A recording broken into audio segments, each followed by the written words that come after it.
Morning. What do you think about free will and predestination? It's a deep conversation at 4:30 in the morning, but today's reading drew me to free will and once again, I hope these videos kind of help you get encouraged to go spend time with God and His Word. Also confirm a lot of what I say in His Word, and that's my hope for you today. But I don't want to spend too much time on predestination because it's pretty evident all throughout the Bible. But what is free will? Have you ever thought about it? And to me, I want to start off by saying free will is pictured for me best through the traditional family, mom and dad, me being a child. Well, when I was a child, I had free will, but not exactly. In other words, the freedom of will was limited by my environment. So I didn't have free will. It was slightly free will. It was limited by what my parents would tell me to do. It was limited by um, me obeying them. It was limited by them choosing me and choosing to spend time with me. And in other words, my mom and dad weren't going to be like, "Yeah, you can go spend the night for a month. No big deal. We'll see you in a little bit." Like, no, no, no. I had to really follow the limitations that were given to me by my mom and dad. So let's start with that picture.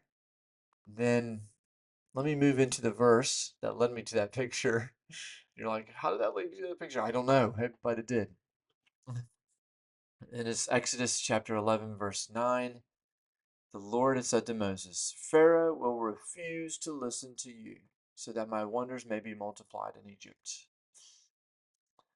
So here is how it brought up free will and predestination. I'm like, okay, there's 10 plagues here, and Pharaoh is there's hardening of hearts, and God's doing it, he's doing it, God's doing it. It's all confusing. It's all interesting. And I'm like, okay, does Pharaoh have free will? Do you and me have free will? And I love the gotquestions.org narrative there of what is free will. It's like not entirely free will. And I love there's a couple key passages I want to explain and kind of digest with you, outward process with you, which is risky because everybody will hear this. But Titus 2:11 says this beautiful verse, "For the grace of God has appeared, bringing salvation for all people." All people. So in Romans 2, it makes it clear that nobody is without excuse when it comes to knowing God. Why? Because there's creation everywhere. There's mission work everywhere, right? Should be everywhere. But where there's not mission work, there's creation. So which leads to a creator. But I love that God brings salvation to all people.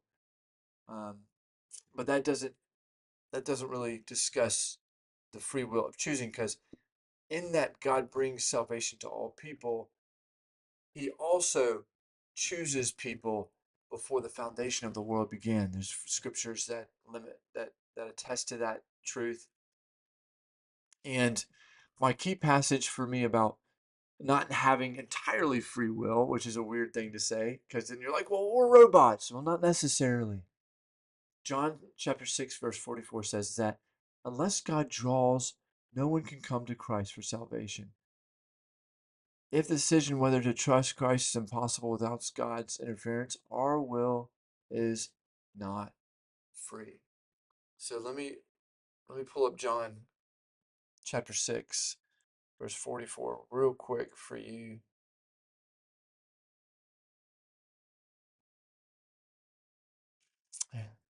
Okay, here it is. No one can come to me unless the Father who sent me draws them, and I will raise them up in the last day. And that tells me once again that no one can come to Christ for salvation.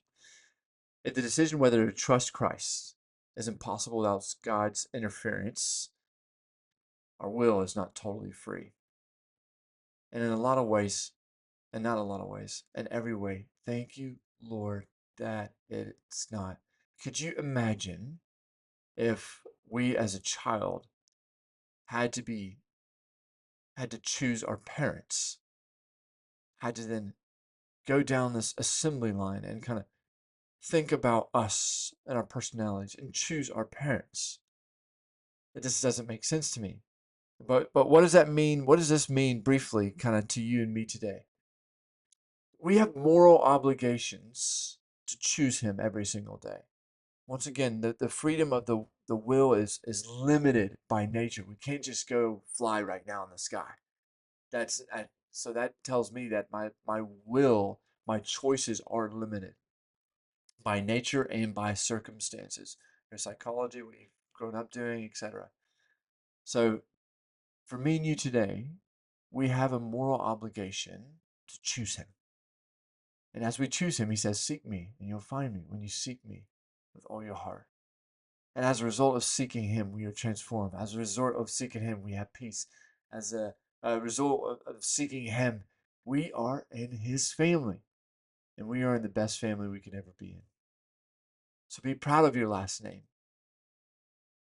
And for the sake of your salvation, not that you will lose it, but we're growing in our salvation every single day. Be proud of the last name he gave you. He chose you.